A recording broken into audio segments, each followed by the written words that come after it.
Baik, assalamualaikum warahmatullahi wabarakatuh. Alhamdulillah, Allahumma sholli ala sayyidina Muhammad, amma ba'du. Yang saya muliakan dan hormati Bapak dosen Dr. Asep Mulyana MPD.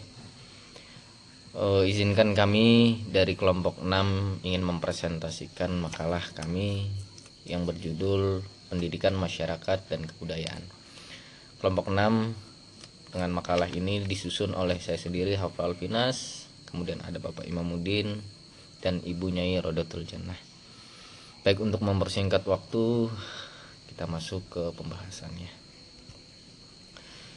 Landasan teori, konseptualisasi pendidikan dalam konteks sosio-kultural.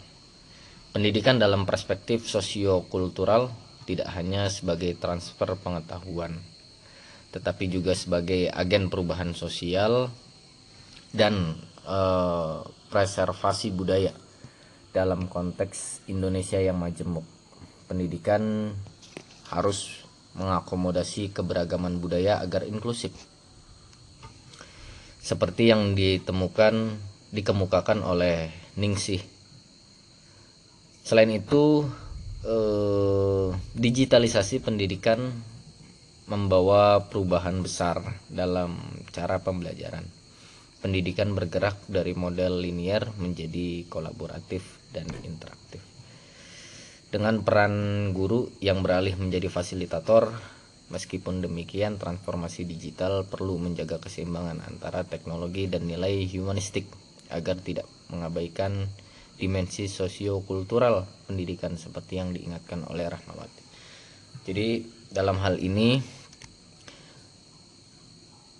peran sebagai guru bukan hanya memberikan informasi bahwa memang pembelajaran itu bisa kita raih dalam media sosial atau teknologi, tapi bukan hanya sekedar memberikan mana-mana saja yang harus dipelajari, tapi perlu pembimbingan dan pengarahan guru agar bisa pada murid itu memahami secara maksimal apa yang disampaikan dan pembelajarannya. Kemudian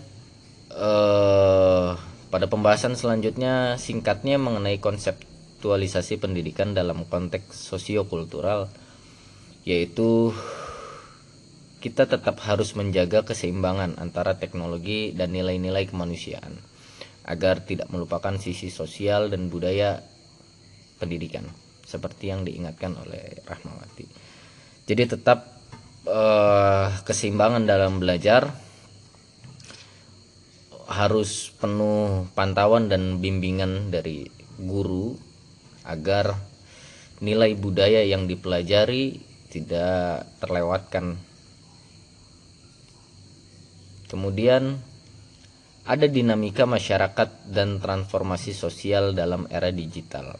Masyarakat sekarang lebih dinamis dan terus berubah seiring perkembangan zaman. Menurut Riko Alana, masyarakat kontemporer disebut masyarakat jaringan yang terhubung secara global lewat teknologi digital. Ya, pada era sekarang itu memang informasi sangat mudah didapatkan karena adanya kemajuan teknologi ini menghancurkan tembok pembatas agar pengetahuan lebih mudah dijangkau dan dipelajari. Tapi lagi ada negatif dan positif pada kemajuan teknologi ini, di mana di dalam teknologi sedikit orang mempelajari atau adaptasi dari kebudayaan. Oleh karena itu, kita sebagai pembimbing atau mungkin guru, kerabat, membantu agar orang atau murid yang terhubung mencari informasi melalui teknologi bisa tetap kondusif. Berdasarkan kesamaan minat dan tujuan, bukan batasan geografis di era digital. Peranan institusi sosial tradisional seperti keluarga, agama, dan negara juga berubah. Kemudian dikatakan oleh Mulyana bahwa pendidikan nilai agama pada anak sekarang membutuhkan kolaborasi antara sekolah dan keluarga dengan dukungan teknologi ini menunjukkan perubahan peran institusi dalam menyampaikan nilai budaya pada generasi muda ya. Jadi ada keterlibatan dalam pendidikan, bahwa nilai-nilai pendidikan itu bukan hanya sekedar kita dapatkan atau mereka dapatkan dari institusi, tapi ada kaitan lain di mana ada keluarga dan agama yang sebagai pondasi dasar agar pendidikan bisa terus berjalan dan baik. Kemudian kebudayaan sebagai fondasi dan orientasi pembangunan masyarakat.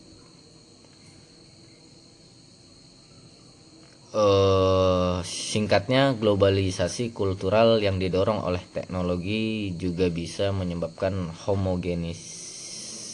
homogenisasi budaya yang mengancam keberagaman budaya global. Mungkin slide selanjutnya akan dipaparkan dan dijelaskan oleh Bapak Imam. Dari saya cukup. Terima kasih. Dilanjutkan. Baik, melanjutkan presentasi yang sudah dijelaskan oleh Bapak Haflah Alfinas sebelumnya. Bismillahirrahmanirrahim. Pada pembahasan dan analisis, ada integrasi pendidikan dan kebudayaan dalam pembentukan identitas masyarakat. Pendidikan dan kebudayaan itu saling terhubung dalam membentuk identitas suatu masyarakat. Pendidikan tidak hanya mengajari ilmu, tetapi juga cara mentransfer nilai-nilai budaya dari generasi ke generasi.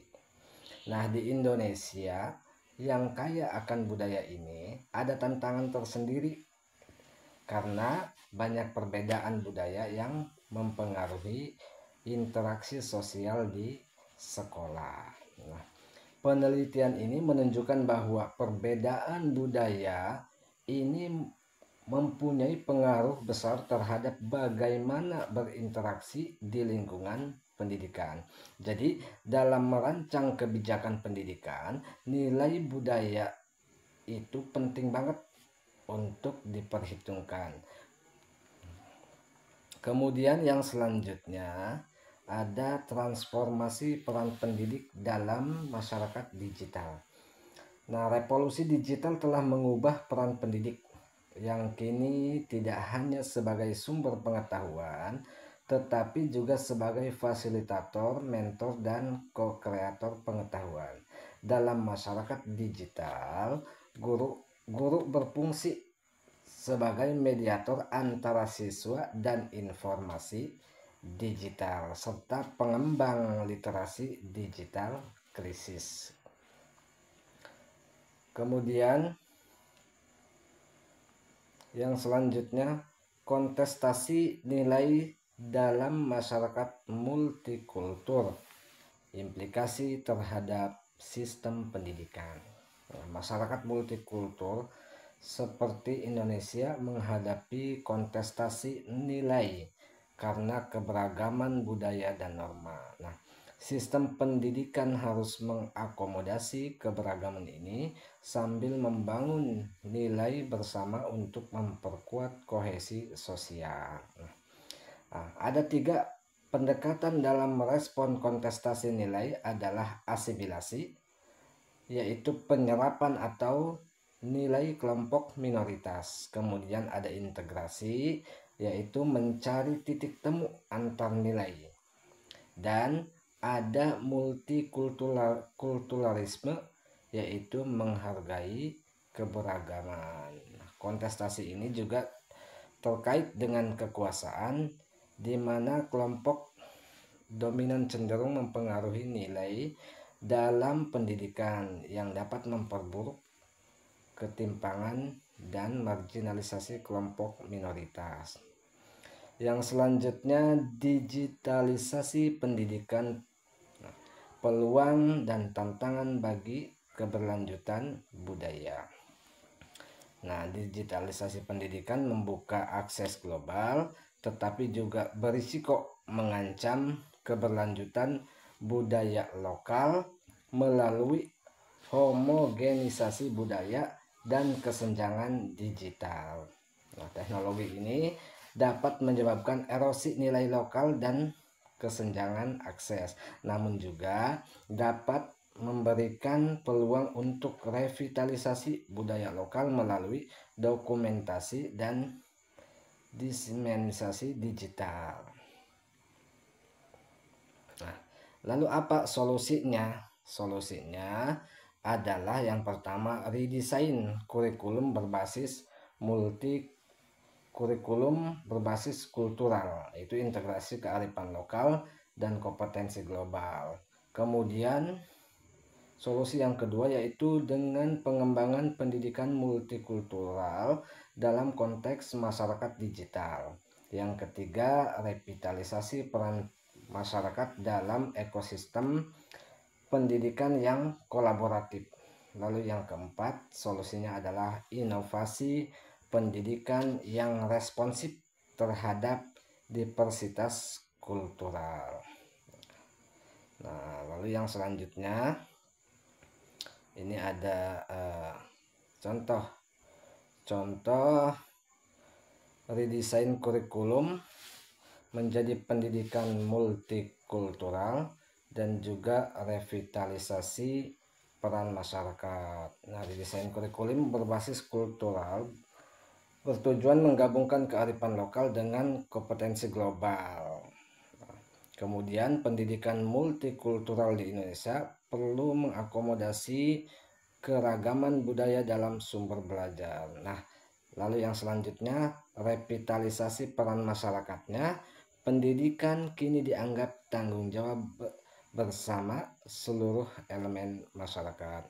Mungkin untuk pembahasan yang selanjutnya akan disampaikan oleh Ibu Nyai Raudatul Jannah. Terima kasih. Baik, selanjutnya adalah inovasi teknologi pendidikan. Inovasi teknologi pendidikan harus memperhatikan konteks kultural pengguna, karena efektivitasnya bergantung pada relevansi dengan nilai dan praktek lokal. Teknologi pendidikan yang responsif terhadap diversitas kultural melibatkan desain partisipatif, sensitivitas kultural, fleksibilitas aplikasi, dan pendekatan pedagogis yang sesuai konsep teknologikal pluralisme. Nah, konsep teknologikal pluralisme ini mengakomodasi keberagaman tradisi, budaya, agar teknologi menjadi fasilitator ekspresi dan dialog lintas budaya.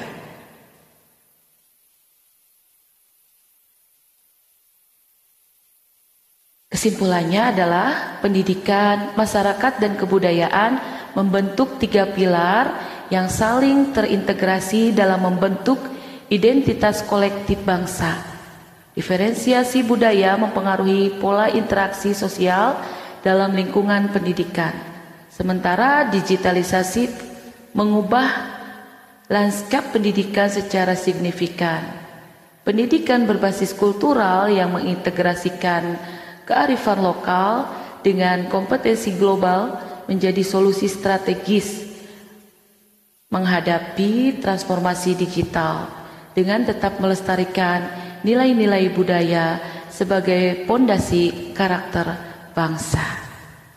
Demikian